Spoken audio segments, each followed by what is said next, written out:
বাংলা নিজের মেয়েকে চায় চায় না।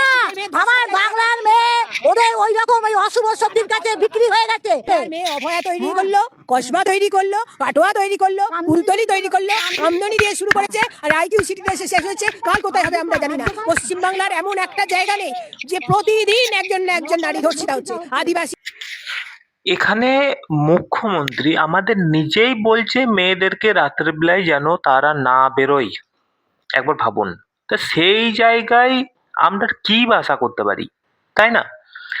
কিন্তু 2026-এ সবার কাছে, বিশেষ করে মেয়েদের কাছে এক অনেক বড় সুবর্ণ সুযোগ আছে। সেই সুবর্ণ সুযোগটা হচ্ছে পরিষ্কার বলে দিচ্ছি, বিজেপির সরকার 26-এ তৈরি হবে, নো এফআইআর, নো কোর্ট, ফ্যাসলা অন দা স্পট হবে। তখন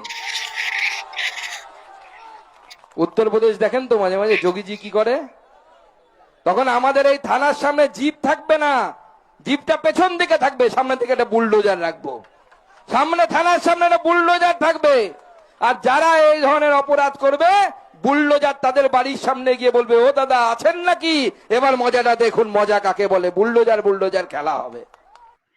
তাহলে বুঝতে পারলেন তো, আপনি যদি নিজে মেয়ে হন তাহলে আপনাকে নিজে আজকে ডিসিশন নিতে হবে যে 2026-এ আপনার নিরাপত্তা আর এই ধরনের যে কথা বলার মানসিকতা, যে রাতের বেলায় মেয়েরা বেরোবে না, সেটার একটা চেঞ্জ করা একটা অনেক বড় সুযোগ কিন্তু আমাদের কাছে আছে। কিন্তু আজ আপনি যদি ছেলে হয়ে থাকেন, আপনার তো বোন আছে বাড়িতে, তাদের কাছে ভিডিওটা পাঠাতে পারেন এবং তাকে সচেতন করতে পারেন যে 2026-এ আমাদের কিন্তু হাতে অনেক বড় একটা সুবর্ণ সুযোগ আছে, যে সুবর্ণ সুযোগটা আমরা কাজে লাগিয়ে সেই আগেকার মতো মেয়েদেরকে তাদের রক্ষার দায়িত্ব আমরা কিন্তু আবার এনে দিতে পারি, শুধুমাত্র এই পার্টিটাকে চেঞ্জ করার মাধ্যমে।